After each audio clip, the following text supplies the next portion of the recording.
এখানে নানা মত আছে, নানা পথ আছে, নানা চিন্তা ভাবনা আছে, সেগুলিকে একটা জায়গায় নিয়ে আসা এটা কিন্তু আসলে কঠিন কাজ। আর সেইটাকে যদি আপনি আস্থার সংকট বলেন, তাহলে সেখানে 16 বছর ধরে ফ্যাসিস্ট সরকারের এই পতন বা ফ্যাসিস্ট সরকারকে সরানো, তাদের এই ফ্যাসিবাদকে ধ্বংস করা, শেষ করা, এবং পরবর্তীতে এই জুলাই বিপ্লব যখন ছাত্র জনতা বা ছাত্ররা বিশেষ করে নেতৃত্ব দিয়েছে, সেখান থেকে লক্ষ্যটা তো এক ছিল। তখন তো ঐক্যের কোনো আমরা ঘাটতি দেখিনি। পরবর্তীতে এখন আবার আওয়াজ উঠছে যে না, একটা সংকট দেখা দিচ্ছে, আস্থা নাই, রাজনৈতিক দলগুলোর মধ্যে কথা মিলছে না, ছাত্র বৈষম্যভিত্তিক ছাত্র আন্দোলনের সাথেও নানান ধরনের মতবিরোধ তৈরি হচ্ছে। তাহলে কি একদম সংকটময় সময়ই ঐক্যটা থাকে, আস্থাটা থাকে, পরবর্তীতে আস্থার অনাস্থা দেখা দেয় কি না, এটাই আমার প্রশ্ন।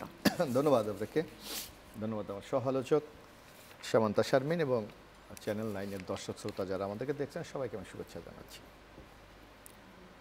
আসলে বিগত 16টি বছরে যদি আমরা ধরে আসি না, 15.5 বছর, আর কেয়ারটেকারের 2 বছর ছিল, আমরা মনে করি এটা একটা প্যাকেজ ছিল,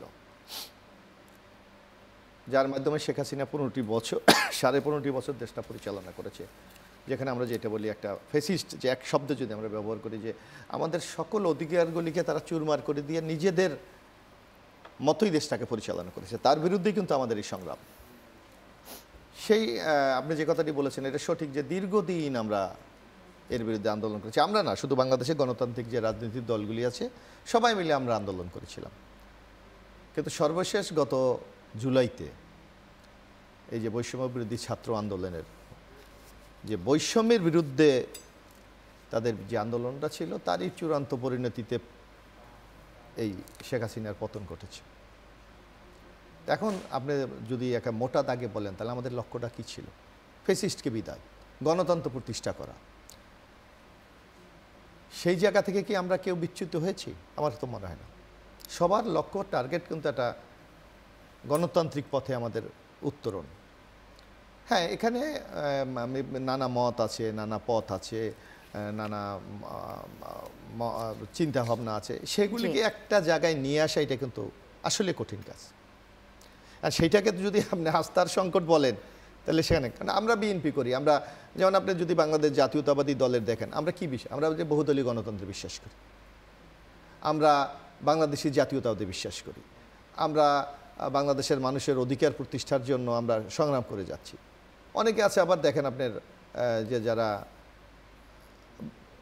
গণতন্ত্রে পুরোপুরি বিশ্বাস করে না, কেউ আছে আবার তাদের অন্য ম্যানিফেস্টো আছে, এইরকম। কিন্তু সামগ্রিকভাবে যদি আপনি দেখেন, আমাদের মূল লক্ষ্য হলো গণতন্ত্র প্রতিষ্ঠা করা। সেই ক্ষেত্রে আমরা দেখি এখন কিছু সংকট দেখা যাচ্ছে। যেমন আপনি যদি আমরা মোটা দাগে বলি, যদি আপনি দেখেন যে আমাদের লক্ষ্য কী, যে আগামী দিনে দেশটাকে নির্বাচনের দিকে পরিচালনা করা। সেক্ষেত্রে সবার একটা দাবি যে শেখ হাসিনা বিগত 15 বছরে আমাদের সাংবিধানিক প্রতিষ্ঠানগুলি ধ্বংস করে দিয়েছে, গণতন্ত্রকে ধ্বংস করে দিয়েছে, আমাদের ভোটের অধিকার কেড়ে নিয়েছে, সেইগুলিতে আমাদের ফিরিয়ে আনা।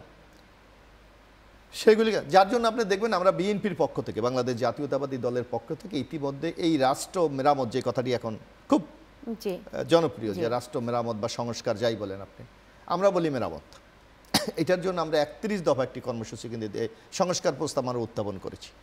এবং শুধু না, আমরা উন্মুক্তভাবে বলেছি যে আমাদের 31 দফার বাইরেও যদি আপনার কোনো প্রস্তাবনা থাকে, আমরা গ্রহণ করার জন্য প্রস্তুত আছি, কারণ আমাদের এইটাই রিজিট নাই এই জায়গায় আমরা। সুতরাং এখানে কোনো মানে এই সংস্কার নিয়ে কোনো সংকট আছে বলে আমার কাছে মনে হয় না। কিন্তু এখন মনে হচ্ছে আমরা যে কথাটি বলছি, ডক্টর ইউনূসের নেতৃত্বে একটা ইন্টিরিয়াম গভর্নমেন্ট আছে। আপনারা দেখবেন যে কোনো এই বিশেষ করে যে কোনো রাজনৈতিক দল যখন ক্ষমতায় আসে, তখন তার সামনে থাকে একটা, যে রাষ্ট্রকে পরিচালনা করা। কিন্তু ইউনূস সাহেবের কাছে কিন্তু দুইটি বিষয়, একটি হলো রাজনৈতিক দলের আকাঙ্ক্ষা অনুসারে একটা সংস্কার, পাশাপাশি প্রতিনিয়ত তাকে কিন্তু রাষ্ট্র পরিচালনা করতে হচ্ছে। আমার দৈনন্দিন দ্রব্যমূল্য দেখতে হবে, আমার আইন শৃঙ্খলা দেখতে হবে, আমার রাষ্ট্রের স্বার্থকে দেখতে হবে, আমার বিনিয়োগ কী হচ্ছে কিনা দেখতে হবে, আমার অর্থনৈতিক অবস্থা যে ভঙ্গুর, এখান থেকে কীভাবে উত্তরণ করবো, এগুলি দেখতে হচ্ছে। দুইটা ফাংশন কিন্তু তাকে পরপর করতে হচ্ছে।